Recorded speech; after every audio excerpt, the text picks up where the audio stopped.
Hello, everyone, and welcome back to the Common Sense Crypto channel. As with you always, this is Rich doing another video today on XRP. So I hope you're all having a wonderful day today, wherever you are in this great world. We're gonna talk about XRP. And right now, Swift CBOS event is going on. And of course, there's going to be a lot of announcements coming from that. And because Swift is not mentioning Ripple or XRP, right away people think it's over for XRP. I don't get it. Swift is nothing more than a messaging system. Chainlink is going to handle the data, but they still need settlement and liquidity. XRP. Swift to add blockchain-based ledger to its infrastructure, and Zach Rector says, please note how many Ripple partners are quoted in this press release and part of the working group. So you see the list right there. Ripple has ties to almost every single bank on this list. This is all part of the process. And I would not put my money on Swift ever. What's going on with Swift? What's happening? The U.S. weaponizes it against countries like Russia and other countries as well. That's why those countries, they're already looking for an alternative to Swift. What do you think they're going to choose as an alternative? The best one out there, RippleNet and XRP.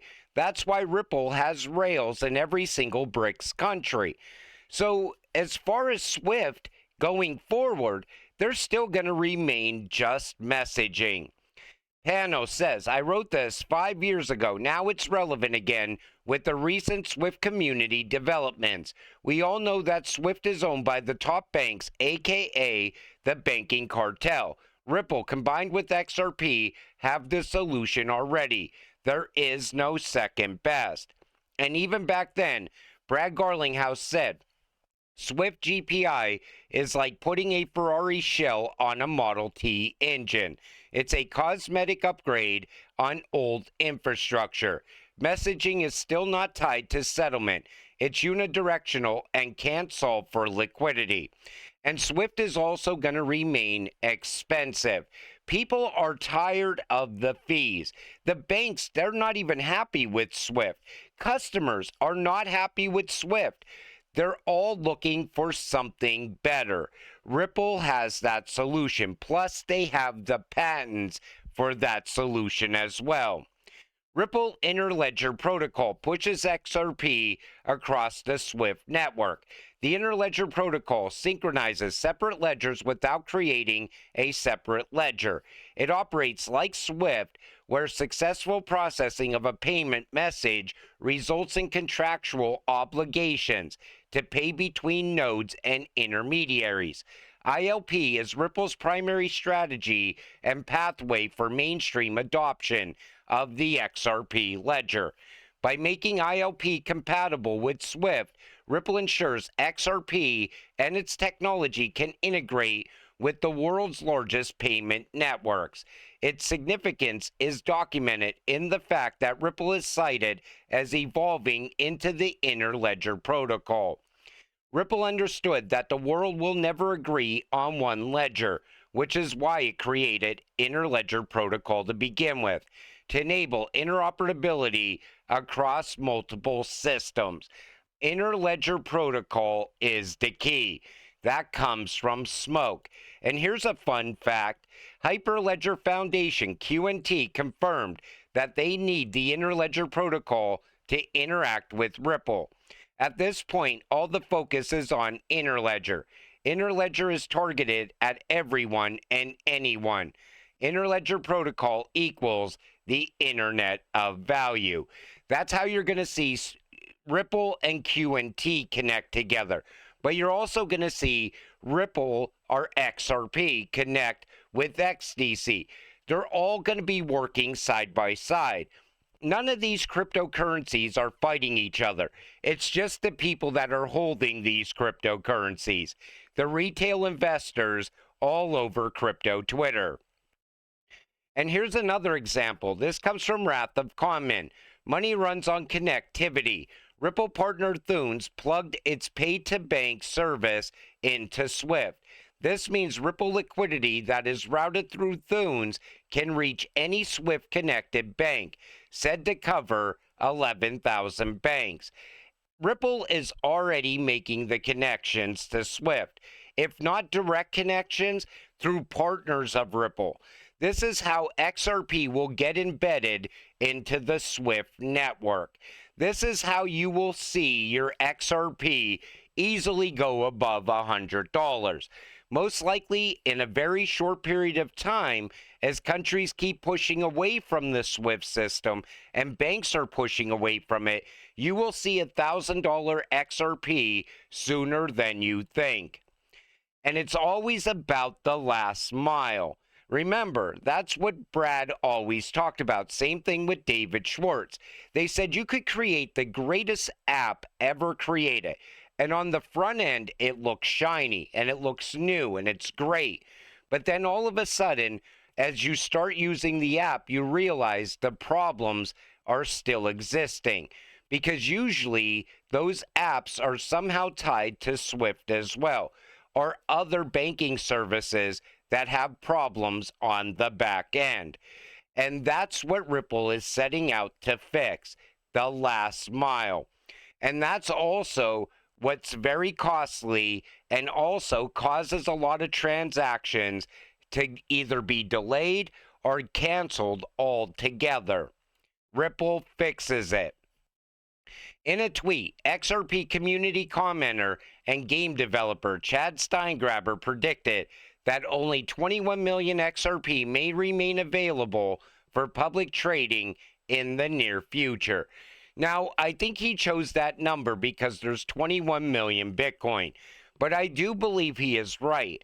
I think as the supply keeps dwindling away and it's being, taken by institutions and everybody's holding it and they're going to be gaining passive income from it very soon, you're going to see XRP disappear. And he even said if there was only 21 million XRP right now, the price would rise to around $88,190. But, it's not going to take as long as people think to see scarcity for XRP. What's happening right now? We're looking at Flare. They want to take 5% of the supply. Then you start to look beyond Flare and look at tokenized assets. With the rise of tokenization, you're going to see a lot of companies wanting to hold XRP because it will help them move those tokenized assets from point A to point B. Very fast, very cheap. It's the world's bridge currency. That's what XRP is going to become. I think the price of XRP is going to rise dramatically over the next 12 to 24 months. Not just in the typical alt season. I'm talking about actual usage of the cryptocurrency. People utilizing it on a daily basis. SEC surprises market by dropping all delays on Solana, XRP, and Ethereum ETFs. What have I been telling you? This is going to happen sooner than we think. We're going to wake up one of these mornings and all of a sudden we're going to realize that all the ETFs are now approved.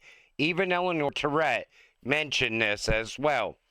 The SEC Gov has asked issuers of Litecoin, XRP, Solana, ADA, and Doge ETFs to withdraw their 19B-4 filings following the approval of the generic listing standards, which replaced the need for those filings. I'm told withdrawals could start happening as soon as this week. So they do the withdrawal of the 19B-4 filing, and then all of a sudden, these ETFs are going to get fast-tracked. People are still preparing for these to go live in the middle to the end of October, even into November. I think it's going to happen even sooner, when we all least expect it. Everything in crypto happens when you're not paying attention. Former Ripple director Matt Hamilton says you can't back XRP with gold. Everybody's always talking about XRP being backed by gold, and now it's starting to come back around once again. Even Grok says you cannot back XRP with gold in the traditional sense. XRP is a decentralized cryptocurrency on the XRP ledger with a fixed supply of 100 billion tokens, and its value is driven by market demand and utility in cross-border payments, not by any physical asset like gold. Backing it with gold would require centralized control to peg its value to physical reserves, which contradicts XRP's decentralized design and would effectively make it a stablecoin, which it is not. And then it mentions speculation, and then they go on to talk about how XRP could move tokenized assets like gold as well. XRP is going to be more valuable than gold. I don't know why anybody would even want to see it be pegged to the price of gold. XRP is so much more than that. You know, wait until we see trillions upon trillions of dollars worth of real world assets sitting on the XRP ledger. And XRP is moving them on a daily basis. And I thought this was great. So it looks like the Star Wars narrative continues. I mentioned in a video yesterday about the X-Wing's identity as AA-589. Well, Brad Garlinghouse wore Skywalk boots on stage at Davos 2024. I mean, you cannot make it up at this point. Is this just a coincidence, or does this go much deeper? Because that is a strange set of boots that somebody could be picking out. I mean, they're just so random. So I don't know, but what I do know is this. Movies always seem to tell us what's going to happen in the future. And this also happened today as well. FTX distributes $5 billion in stablecoins to users. I want to see how this factors in on the market. I would like to know how much of this $5 billion is going to actually end up backing crypto. You got to remember, inflation is going on right now. A lot of people want to get caught up on some bills. Maybe somebody wants to take a vacation, who knows? Because they lost this money a couple of years ago. And since then, the economy has not gotten any better. But I do believe some of it will absolutely end up back in crypto.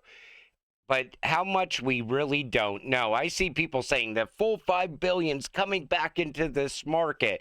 Prepare for a mega pump. But nobody knows that for sure. Everybody speculates on everything. It's the same way why when Swift drops an announcement or something like that, if they don't mention Ripple or XRP, that's it. It's over. Sell your XRP and move on. They don't get it. XRP provides on-demand liquidity, and you still need settlement. You still need to bring down the Swift fees. Those fees are not changing. It's just like when somebody says, oh, we're going to work with JP Morgan on this. It's like JP Morgan, they want to make sure they're still getting their fees. These banks, they still want to stay in control, and they still want to continue to get rich. And that's why people are already searching for an alternative. And nobody wants Swift weaponized against them going into the future. We've seen that multiple times with Russia. I honestly think the BRICS are all done with the SWIFT system. I think they are already ready to go forward with something else. And all roads lead to XRP. But until it happens, stay patient, stay positive, and let's get rich together. With that said, I'm going to wrap up this video. I want to thank you all for watching. I appreciate all of you. I'll see you in the next one. Have a great night.